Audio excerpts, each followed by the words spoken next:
Coop em Foco. Coop em Foco. O podcast da Cooperativa Agropecuária Vale do Rio Doce. Olá, eu sou Daniel Zalkman e esse é o Coop em Foco, o podcast da Cooperativa Agropecuária Vale do Rio Doce. Estamos aqui hoje para falar sobre recuperação de pastagens queimadas. Estou aqui hoje com Alexandre Negri, ele é engenheiro agrônomo pela UFV e é gerente da política leiteira aqui da nossa cooperativa. Seja muito bem-vindo. Olá, Daniel. Obrigado aí por mais uma oportunidade para a gente trocar informações aí com os nossos especialistas aí, né? É isso aí. E o nosso convidado de hoje é Ronald Rotti, ele é engenheiro agrônomo também pela UFV, especializado em produção de ruminantes e coordenador técnico regional de pecuária da Emater Governador Valadares. Seja muito bem-vindo. Obrigado pelo convite. À disposição. É isso aí. Como eu disse, o nosso tema de hoje é recuperação de pastagens queimadas. Nessa época mais seca, você pode dizer melhor pra gente, Alexandre, que a seca tem se agravado nesse ano, a seca está durando um pouco mais. Nós temos vários focos de incêndio, vários casos de incêndio, como diz, queimadas descontroladas, que tem acontecido aqui na nossa região. E bom, vamos conversar aqui hoje sobre o que fazer depois que nós temos esse incêndio, mais especificamente nas nossas pastagens, não é isso? Isso mesmo. Esse ano está sendo um ano diferente, porque já tem 4 meses que não chove praticamente nada, zero de chuva. E o calor aumentou muito agora no final de setembro, início de outubro, né? E isso aí facilita a queimada, acontecer o início da queimada e dificulta muito você fazer o controle dela, né? Então as queimadas estão sendo de grandes proporções, causando grande prejuízo na região. E a gente já fez um podcast anterior, né, de como fazer para evitar. E hoje o mais importante que a gente tem que levar para o produtor é a informação de como ele sair dessa situação que queimou a pastagem e aí quais as alternativas que ele tem, qual que é o melhor caminho para fazer isso, né? Exatamente. Nós já conversamos aqui antes da gravação e você estava me contando que essa prática de se fazer queimada é uma prática que era tratada como um manejo normal da pastagem. Tipo assim, tinha pastagem, todo ano ia lá, queimava para recuperação, para fazer rebrote. A região aqui ela predominantemente um capim chamado colonião. Ele era um de porte ereto, capim alto, ele chegava a 1,5 m, 2 metros de altura. Uhum. E quando o gado pastejava, ficava um resto de capim na faixa de uns 80 centímetros, 70 centímetros, e sobrava muita palhada, né, Ronald? E isso aí era uma prática comum na região, queimar aquele capim para facilitar as futuras brotações, né, Ronald? O Ronald também tem uma boa experiência nisso aí. Muito talo, né? Sobrava depois do gado pastejava, porque o produtor tinha que deixar o gado pasto sobrando, senão não tinha comida para si, né? Não tinha ainda naquela época, só adotava tanta alimentação volumosa. Então a prática é deixar parte da fazenda reservada para que o gado pudesse consumir esse material no período seco. Então o colonial, quando já dava muito talo, a folha o gado consumia e ficava aquele talo, machucava o peito de vaca, machucava os animais. Então era prática comum, prática comum na região. Hoje, isso até o colonial não tem mais, né? É uma coisa rara o colonial aí. A atividade do solo caiu muito na região. E isso foi por muitos anos o colonial fazendo isso. E ele foi perdendo espaço para outros tipos de capins que vieram com essa decadência da fertilidade do solo por causa dessa prática. Outros capins se adaptaram muito bem, como é o caso do braquiarão. Uhum. E o braquiarão não precisa dessa prática. Então, e o produtor começou a trabalhar também, né, Ronald, com sal proteinado, né? E aí começou a usar mais esse capim, essa palha de capim. Isso aí começou a dar um resultado interessante para ele em termos de ganho de peso, em termos de produção de leite. E aí a prática do produtor fazer a queimada nas pastagens, isso aí hoje não é na rotina dele. A grande maioria dos incêndios que a gente está vendo aí são incêndios ocasionais, né? Algum acidente, alguém queima um resto de palha de folhagem, de limpeza de quintal, e aquilo ali dá uma ventania, joga aquilo ali, vai para frente. Sim. Ou alguma cigarro, ponta de cigarro que a pessoa joga fora, ou mesmo um raio, né, na época de começa a chover, cai raio e o raio provoca o início do incêndio, ou mesmo uma coisa assim, provocada por alguém, por maldade, alguma coisa criminosa. A gente tem casos aí que a gente escuta a gente vê se puxa vida, não, causa um prejuízo enorme para a natureza e para o produtor, né? Porque além de queimar o pasto, queima cercas, queima porteira. E isso aí é um prejuízo muito grande para o produtor. Um prejuízo não só para o produtor, como também ambiental. Assim, é mais de um prejuízo. Parte para o solo, né? O solo, a perda do solo, que é para a vida, né? Ali você tem temperaturas altíssimas que chega esse fogo. Né? Imagina aí camadas superficiais do solo, toda a vida ali se extingue, né? Os micro-organismos que estão ali iriam trabalhar a decomposição da matéria orgânica, fazer com que aquela matéria orgânica, o capim seco, a palhada que está ali, se transforme em nutriente para o solo e para as plantas, e vai embora, né? Queima tudo, queima a matéria orgânica. Nós estamos numa região muito declivosa, né? Então, as primeiras chuvas que vêm, o que vai acontecer? Essa cinza que seria, né, um nutriente que está ficando ali, ela vai embora. Né? As primeiras chuvas vão levar isso para o rio e o solo vai cada vez mais empobrecendo. E acaba causando mais compactação do solo.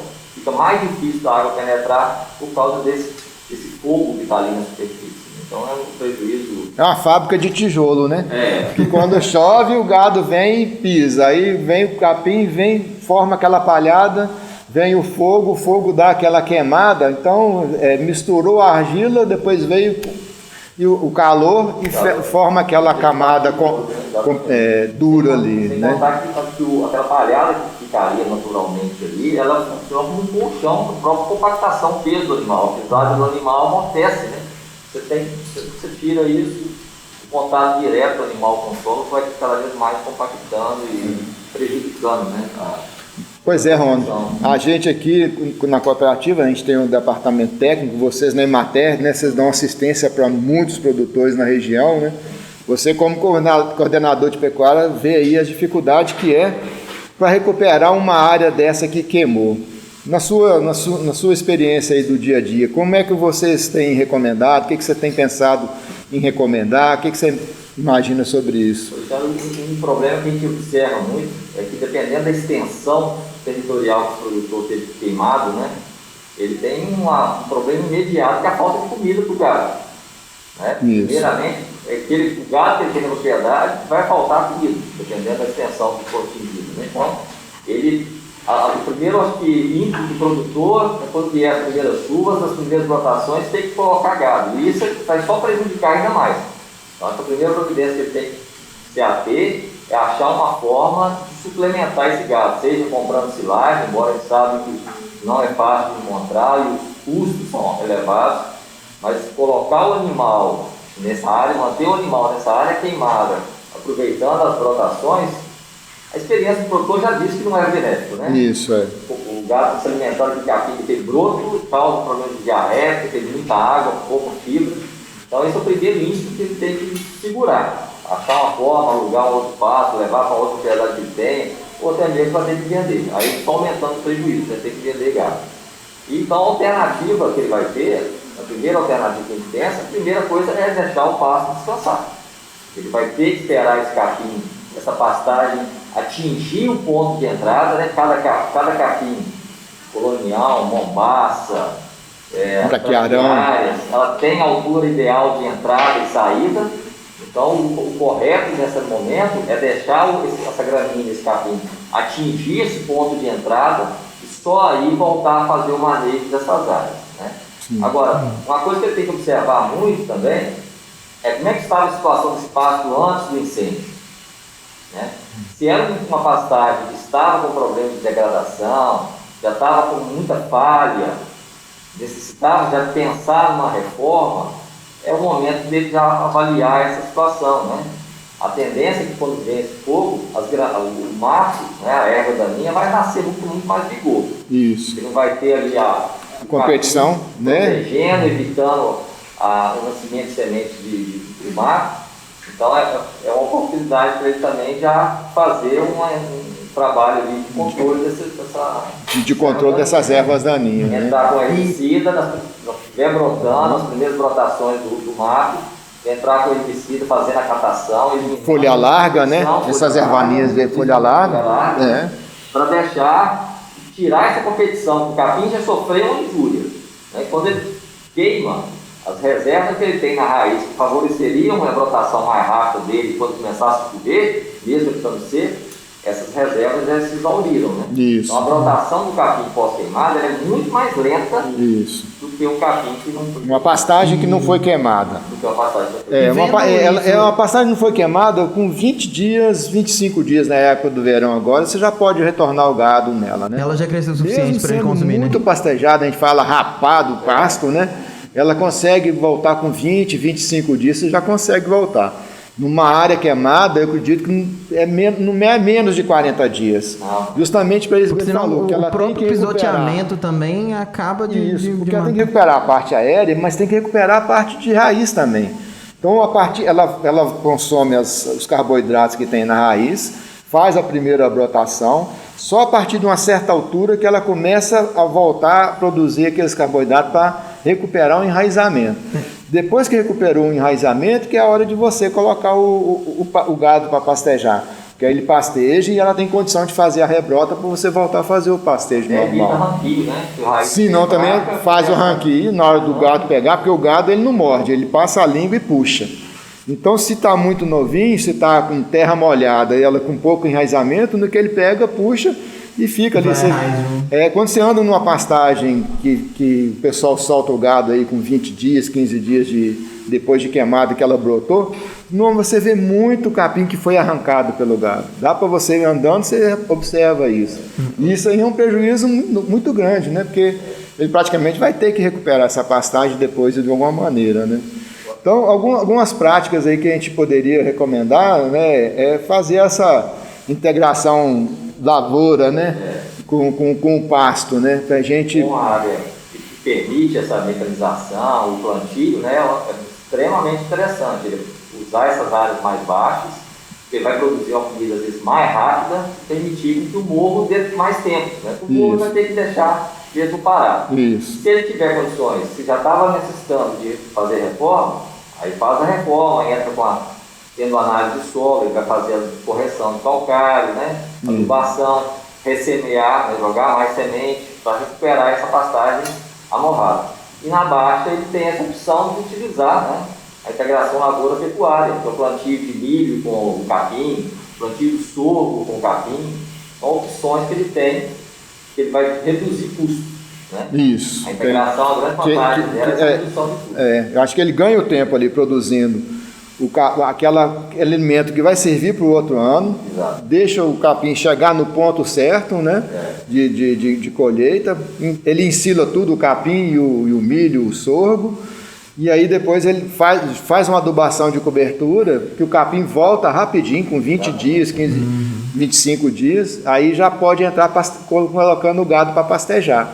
Aí você já faz o manejo normal dessas áreas, isso em áreas de baixada, áreas planas que dá para... O ano passado eu vi um bocado de gente usando esse sorgo gigante, né? O sorgão, né? É uma planta que eu fui conhecer há pouco tempo, eu não conhecia. Você tem alguma experiência com ela, mano? Eu particularmente já plantei esse sorgo em casa, tá? Também sou produtor rural e eu plantei, e a produtividade dele, produção de massa verde é fantástica, né? Muita massa. Ele teve uma longevidade maior, resistiu a uma seca, e nas chuvas seguintes ele se recuperou, produziu um segundo ano de corte, sem precisar de fazer um novo plantio, claro, porque fazer a adubação de cobertura, né, correção de solo e tudo mais, mas não houve a necessidade de replantar.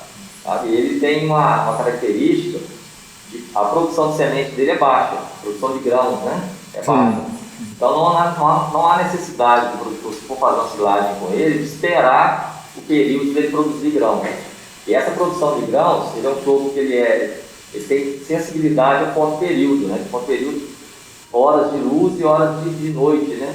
Então só quando começa a encurtar o dia é que induz ele à produção de grãos. Então ele só vai produzir grão a partir de março, abril, que ele produz grão. Então o produtor pode plantar nessa integração, a oportunidade, a opção E uma vantagem que ele pode ser usado também para pastejo. Então, o sistema de integração, o produtor pode fazer primeiro corte, pode fazer duas silagens com ele, e na terceira rebrota, junto com o pasto, que estiver junto semeado, pode ser consumido a partir de 1 metro de altura e não tem problema de intoxicação do gado. Né? Então ele tem um sorgo para corte e para pastejo.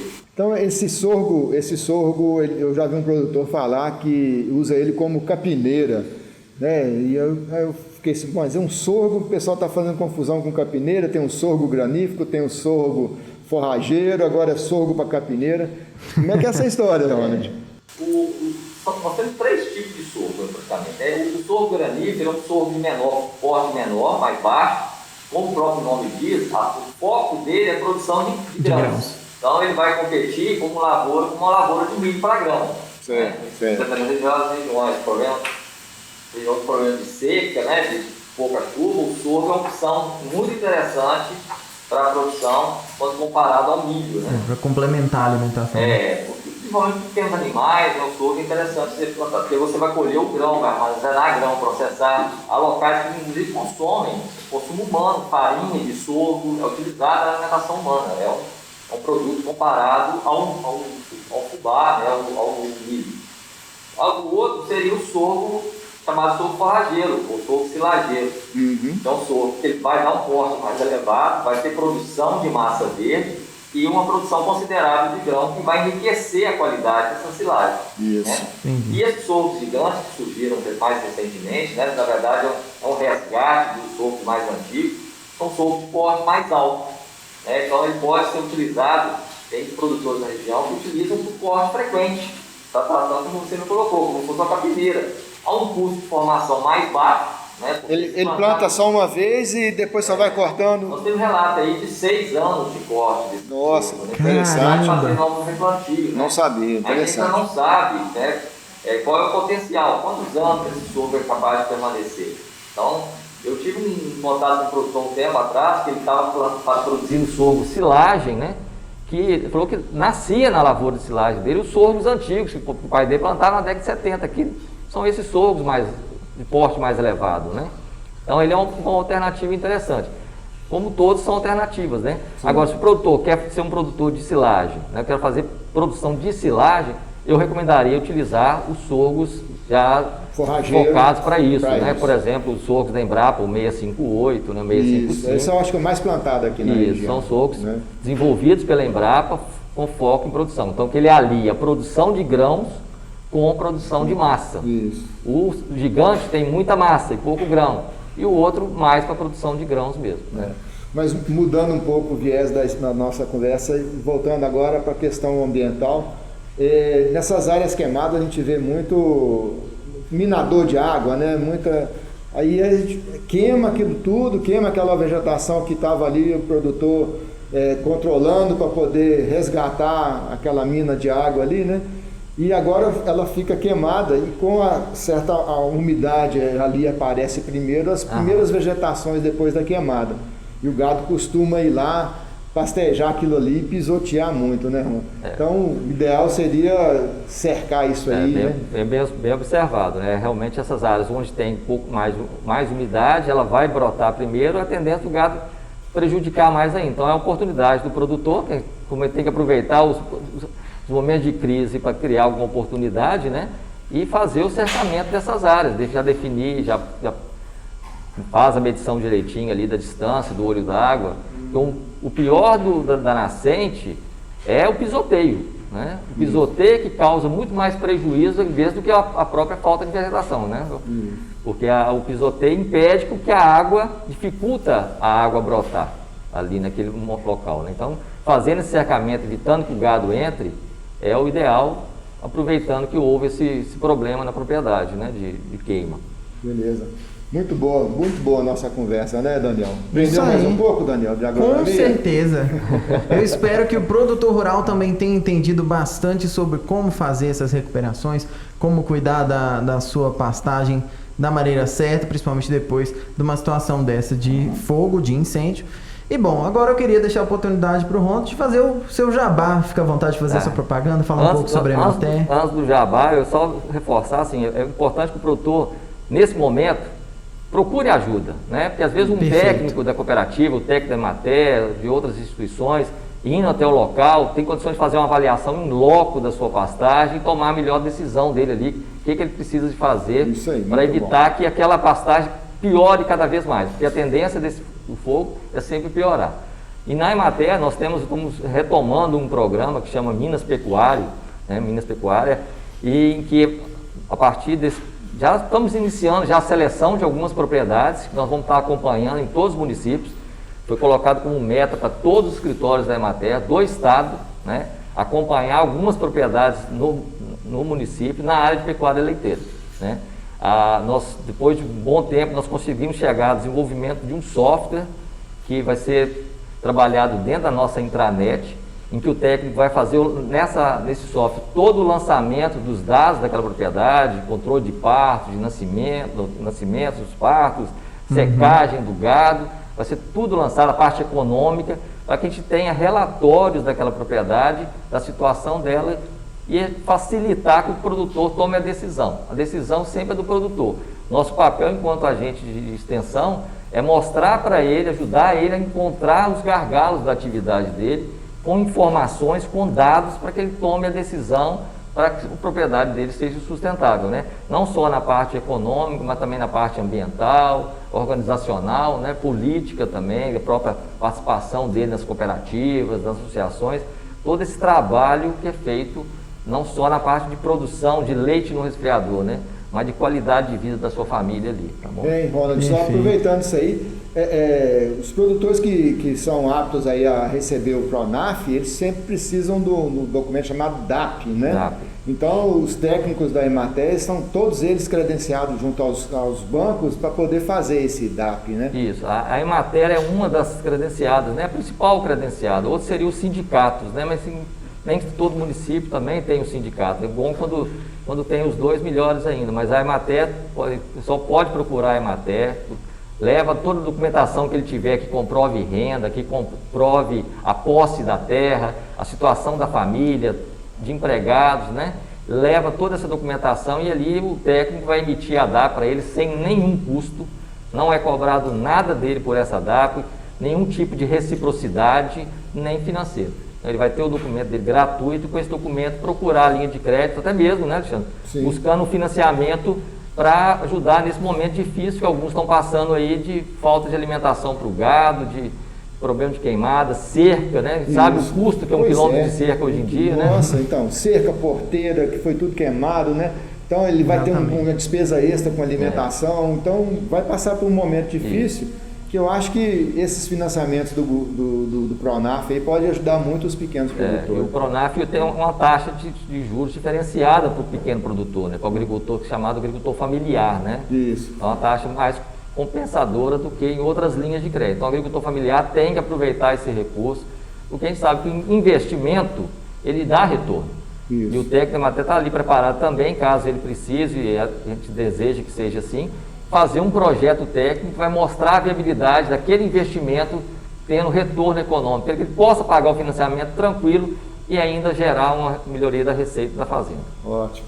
Joia. Obrigado, viu, Ronald? É isso aí. Muito bom o nosso bate-papo aí hoje, viu? Muito obrigado, Ronald. Muito obrigado, Alexandre, também por participar mais uma vez aqui com a gente. Eu que agradeço, Daniel. Tamo junto aí. É isso aí. Muito obrigado a você, produtor rural, por assistir mais um Coop em Foco. Eu sou Daniel Zalkman e até terça-feira que vem. Coop em Foco. Coop em Foco. O podcast da Cooperativa Agropecuária Vale do Rio Doce.